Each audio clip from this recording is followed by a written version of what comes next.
Shalom, jumpa lagi dengan saya Stephen Matthew di dalam Renungan Harian GKI Kebonjati. Tema renungan kita pada hari ini adalah Agama, Kewajiban versus Kebebasan. Diinspirasi dari buku Selamat Berkiprah, karya Pendeta Andar Ismail. Dalam salah satu bab di buku tersebut, Pendeta Andar Ismail berimajinasi tentang apa yang akan terjadi jika sebuah negara menerbitkan peraturan yang mewajibkan setiap warga negara melakukan peraturan agamanya masing-masing. Misalnya, terdapat peraturan bahwa setiap orang Kristen wajib memberikan perpuluhan ke gereja.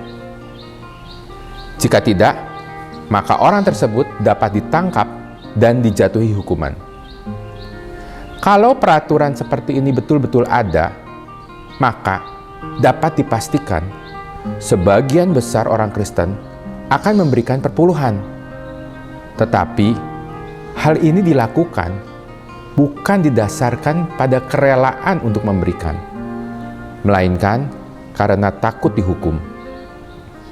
Atau mungkin ada peraturan yang mewajibkan setiap orang Kristen melakukan amal kebaikan demi mendapatkan insentif perpajakan. Maka, orang akan berbuat baik karena ingin mendapat imbalan.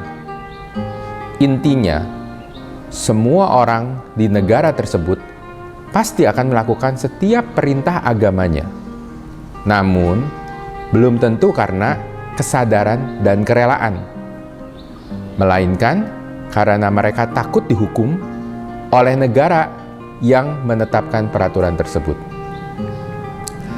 Agama memang merupakan suatu sistem yang mengatur kepercayaan serta peribadatan kepada Tuhan. Artinya, dalam beragama, kita tidak akan bisa terlepas dari peraturan-peraturan tertentu. Demikian juga halnya dalam kekristenan. Terdapat peraturan-peraturan yang seharusnya kita taati. Namun, Allah juga memberikan kebebasan bagi kita untuk menyikapi peraturan tersebut. Kita semua tentu tahu kisah dalam Kejadian 2 ayat 16 di mana Tuhan Allah memberikan perintah pada manusia bahwa semua pohon dalam Taman Eden boleh dimakan buahnya. Tetapi pohon pengetahuan tentang yang baik dan yang jahat jangan dimakan. Ini jelas merupakan peraturan yang ditetapkan Allah untuk ditaati oleh manusia. Namun, dalam Kejadian 3 dikisahkan bahwa manusia gagal mentaati perintah ini. Pertanyaannya, kalau Allah memang Maha Tahu, seharusnya Allah sudah tahu bahwa manusia akan gagal memenuhi perintahnya. Lalu, kenapa Allah tetap memberikan kebebasan kepada manusia untuk memilih taat atau tidak taat pada perintahnya? Jawabannya adalah karena manusia diciptakan menurut gambar Allah.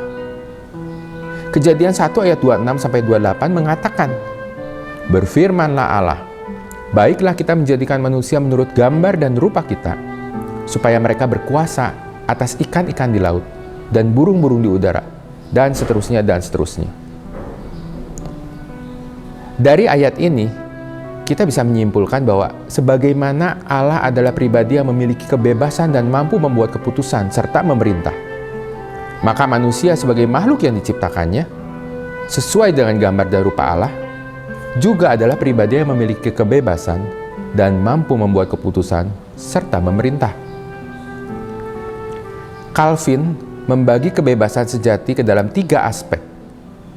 Yang pertama, kebebasan dari kewajiban memenuhi hukum Allah sebagai syarat keselamatan. Masalahnya, jika kita harus memenuhi hukum Allah sebagai syarat keselamatan, maka kegagalan paling kecil akan membawa kita pada kutuk dan hukuman. Ini membuat kita selalu takut akan kegagalan, hukuman, dan kebinasaan kekal. Galatia 2 ayat 16 mengatakan, "Kamu tahu bahwa tidak seorang pun yang dibenarkan oleh karena melakukan hukum Taurat, tetapi hanya oleh karena iman dalam Kristus Yesus. Sebab itu, kami pun telah percaya kepada Kristus Yesus, supaya kami dibenarkan oleh karena iman dalam Kristus dan bukan oleh karena melakukan hukum Taurat. Sebab tidak ada seorang pun yang dibenarkan oleh karena melakukan hukum Taurat. Aspek kedua dari kebebasan sejati menurut Calvin adalah kebebasan dalam kaitannya dengan hal lahiriah yang tidak ditentukan. Misalnya merokok, minum minuman beralkohol, membeli barang mewah, dan sebagainya. Mengenai hal ini, Calvin mengatakan bahwa kita seharusnya memaknai kebebasan kita jika hal itu membangun sesama kita. Tetapi jika kebebasan kita tidak membantu sesama, kita seharusnya tidak memakainya. 1 Korintus 10 ayat 23 mengatakan, segala sesuatu diperbolehkan, benar, tetapi bukan segala sesuatu berguna. Segala sesuatu diperbolehkan, benar, tetapi bukan segala sesuatu membangun. Aspek yang ketiga dari kebebasan sejati menurut Calvin adalah kebebasan untuk mentaati hukum Allah dengan sukarela didorong oleh rasa syukur. Kita melakukan kehendak Allah bukan lagi sebagai hamba, melainkan sebagai anak-anak Allah. Ketaatan kita yang tidak sempurna akan diterima oleh Allah seolah-olah itu sempurna, karena Allah siap mengampuni semua ketidaksempurnaan yang terdapat di dalam perbuatan yang kita anggap paling baik. Hal ini adalah makna dari kebebasan Kristen yang sejati. Kebebasan untuk melayani Allah dengan kepercayaan seorang anak, bukan dengan rasa takut seorang budak. Roma 8 ayat 15 mengatakan, sebab kamu tidak menerima roh perbudakan yang membuat kamu menjadi takut lagi. Tetapi, kamu telah menerima roh yang menjadikan kamu anak Allah. Jadi, kebebasan yang sejati tidak bertentangan dengan hukum. Kebebasan sejati terdiri dari sikap memenuhi hukum Allah dengan sukacita. Pertanyaan untuk kita renungkan. Apa yang menjadi motivasi kita untuk taat pada perintah Tuhan? Karena takut dihukum? Karena ingin mendapat imbalan? Atau karena kita mengasihi Allah, maka kita mentaati perintahnya?